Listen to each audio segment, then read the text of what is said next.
আপোনালোকে মোবাইল ফোনৰ জৰিয়তে চৰকাৰী ঘৰ কেনেকৈ আবেদন কৰিব জাস্ট আপোনালোকে ফটো আপোনালোকে ক্যাপচাৰ কৰি কেঁচা ঘৰৰ ফটো তুলি দিলে কিন্তু আপুনি পকি ঘৰ লাভ কৰিব কেনেকৈ আপোনালোকে আবেদন কৰিব আজি A to Z এই ভিডিওটোৰ মাধ্যমত দেখুৱাই দিম আপোনালোকে মোবাইল ফোন যেটো চাই আছে এই মোবাইল ফোনৰ জৰিয়তে কিন্তু আপোনালোকে চৰকাৰী ঘৰৰ বাবে আবেদন কৰিব পাৰিব কেনেকৈ কৰিব বলো মোবাইল স্ক্ৰীন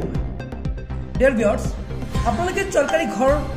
কি পুতপুতাৰাম বলে যায় পাস মাৰ আপোনালোকে চৰকাৰী ঘৰৰ বাবে আবেদন কৰিবলৈ প্ৰথমত প্লে ষ্টৰটো ওপেন কৰিব আপোনালোকৰ মোবাইল ফোনৰ পৰা প্লে ষ্টৰ ওপেন কৰাৰ পিছত সাৰ্চত টাইপ কৰি দিব লাগিব জাস্ট টাইপ কৰিব AWAS awak plus PLUS awak plus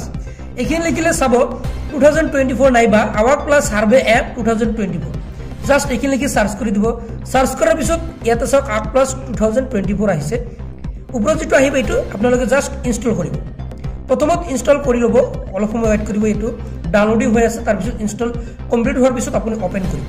এপটো ইনষ্টল হোৱাৰ পিছত জাস্ট ওপেন পাবো ওপেনত ক্লিক কৰিব লাগিব আপোনালোকে সক ইয়াতে ল্যাঙ্গুৱেজ আহিব পাৰে ইংলিশ সিলেক্ট থাকিব আপোনালোকে ডান ক্লিক কৰি দিব লাগিব ডানত ক্লিক কৰাৰ পিছত ইয়াতে সক some permission are required to move forward আপোনালোকে ওকে ক্লিক কৰিব লাগিব তাৰপিছত ইয়াতে সক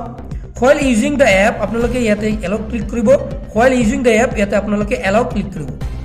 এলো ক্লিক কৰাৰ পিছত ইয়াতে সক এটা আছে অ্যাসিস্টেড সার্ভে আর এটা আছে সেলফ সার্ভে আপোনালোকে যেহেতু সরকারি ঘর বাবে নিজে সার্ভে কৰিব আৰু যিসকল কি বাইতো আছে হকি বাইতো ইয়াৰ পৰা যিসকল কৰি আছে কৰিব পাৰিব এতিয়া আপোনালোকে কি কৰিব সক ইয়াতে লিখা আছে awak plus 2024 ইয়াতে সেলফ সাৰ্ভেত ক্লিক কৰিব লাগিব সেলফ সাৰ্ভেত ক্লিক কৰাৰ পিছত ইয়াতে আধাৰ নম্বৰ বহাই দিব আধাৰ নম্বৰ বহাই দিয়াৰ পিছত আপোনালোকে অথেন্টিকেটত ক্লিক কৰিব লাগিব সক অথেন্টিকেটত যেতে ক্লিক কৰিব ইয়াতে সক please install face RD app আপোনালোকে আৰু এখন এপ ইনষ্টল কৰিব লাগিব তাৰ পিছত দেখক এতিয়া আপোনালোকে কি কৰিব মিনিমাইজ কৰিব মিনিমাইজ কৰাৰ পিছত আকৌ প্লে ষ্টৰত আহিব প্লে ষ্টৰত আহাৰ পিছত আপোনালোকে ইয়াতে লিখি দিব লাগিব FACE ফেস আৰডি এপ আছে এটো আপোনালোকে ইনষ্টল কৰিব লাগিব সক আধাৰ ফেস আৰডি জাস্ট এটো ইনষ্টল কৰিব লব লাগিব ফাইনালি এটো ইনষ্টল হৈ গল এতিয়া আপোনালোকে কি কৰিব মিনিমাইজত ক্লিক কৰিব ক্লিক কৰাৰ পিছত এতিয়া আপুনি হে আগৰ পেজলৈ আহি যাব এতিয়া সব অথেন্টিকেটত ক্লিক কৰিব ইয়াতে লোডিং লৈছে সব এনেকৈ আহিছে আকৌ আপুনি ইয়াতে এলাউ কৰি দিব পাৰমিশনটো সব এনেকৈ আহি আছে নিশ্চয় মই যেনেকৈ দেখুৱাই আছো আপোনালোকে সেম প্ৰসেস কৰক 100% আপোনালোকৰ হৈ যাব সব এনেকৈ আহি গৈছে ফেস অথেন্টিকেশন ইয়াতে প্ৰসিড পাব ইয়াতে টিক মাৰ্ক দিব লাগিব টিক মাৰ্ক দিয়াৰ পিছত প্ৰসিডত ক্লিক কৰিব লাগিব সব এনেকৈ আহি গৈছে মই যেনেকৈ সব ইয়াতে মোৰ ফেসটো ডিটেক্ট কৰি লব আপোনালোকৰ যেতিয়া EKYC সাকসেসফুল হ'ব এনেকৈ আহি যাব আৰু ফটো ইয়াতে শো কৰিব সক ইয়াতে আধাৰ কাৰ্ডৰ হেকৰ নাম্বাৰ কিটা শো কৰিব এতিয়া জাস্ট আপোনালোকে ওকে ক্লিক কৰিব লাগিব ওকে ক্লিক কৰাৰ পিছত ক্ৰিয়েট পিন আহিব আপোনালোকে যিকোনো চাৰিটা সংখ্যা ইয়াতে টাইপ কৰি ৰাখি দিব লাগিব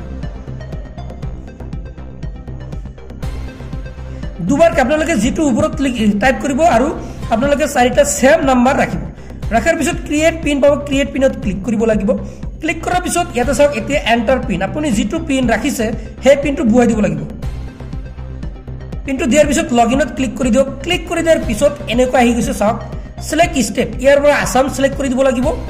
তাৰ পিছত ডিস্ট্ৰিক্টৰ নাম পাই যাব ইয়াৰ পৰা আপোনাৰ যে ডিস্ট্ৰিক্ট হয় নিজৰ ডিস্ট্ৰিক্টৰ নাম আপুনি সিলেক্ট কৰি দিব লাগিব